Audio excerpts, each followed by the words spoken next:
Finale Première Ligue dimanche prochain, Manchester City reçoit Arsenal. Victoire de Manchester City 3-0 face à Chelsea. Quel match de Manchester City. Mën nañ ko wax, c'est acté, City joue le titre. Le chauve Pep Guardiola mi ngi ñëw de, il arrive, il fait très fort avec un match à retard pour Manchester City. 64 points pour City, 70 pour Arsenal. Eh bah Arteta, tu peux t'inquiéter mon gars. Tu peux t'inquiéter, mon gars. Il y a ce chauve là qui arrive. Faut faire vite. Mais les gars, franchement, quel match de Manchester City. Ils se sont réveillés, je peux dire, au mauvais moment de la saison. Après leur défaite face au Real Madrid en Ligue des Champions. Ils ont battu Arsenal, je pense que c'était en FA Cup. Ils ont aussi battu Chelsea aujourd'hui. Ils reviennent à 6 points de Arsenal, leader. Ils ont un match en retard. Le travail n'est pas encore terminé pour Manchester City. Dinañ war a def tous les efforts pour revenir à hauteur de Arsenal. Semaine prochaine, match entre Arsenal et City. Nico O'Reilly, mais quel joueur. Kan moo xam postam? Qui connaît son poste? Guardiola a créé une arme de guerre, je vous dis. 7 buts en 2026. On dirait un attaquant. Qui comme attaquant gagne 7 buts en 2026 à 20 ans. Il est fort ce mec. Voici le 11 qui a affronté Chelsea. Et je pense bien que Bini moi affronter dimanche prochain Arsenal.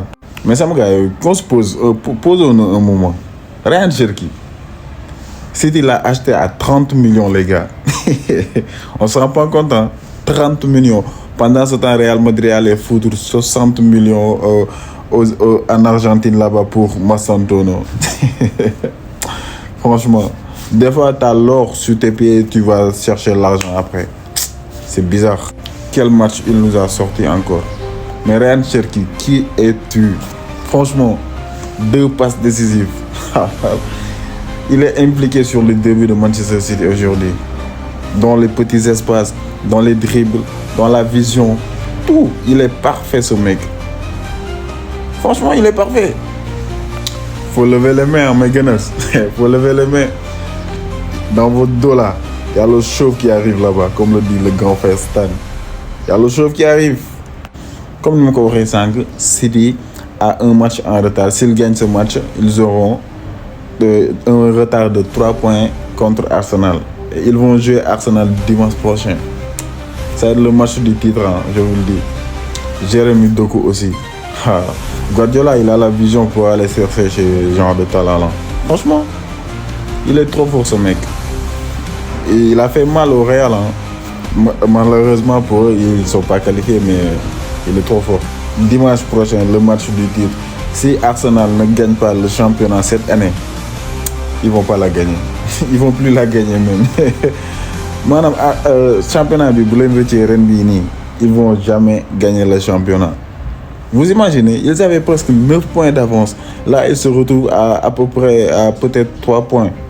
Ils vont jouer Manchester City. Ça va être le match du titre. Match du titre, moi, Bini. Franchement. Mais est-ce que vous avez Arsenal qui a le titre? Est-ce que vous pensez qu'Arsenal va perdre le titre, vous? Dites-le moi en commentaire. N'hésitez pas à vous abonner, à liker. Sur cette chaîne, on fait des débriefs du Barça, du Real. Et on parle d'actualité du football en général. Donc, n'hésitez pas à vous abonner. Bye bye les gars. Mais City, s'il gagne le titre cette année, j'aurais chaud pour Arsenal. Hein. Franchement, hey.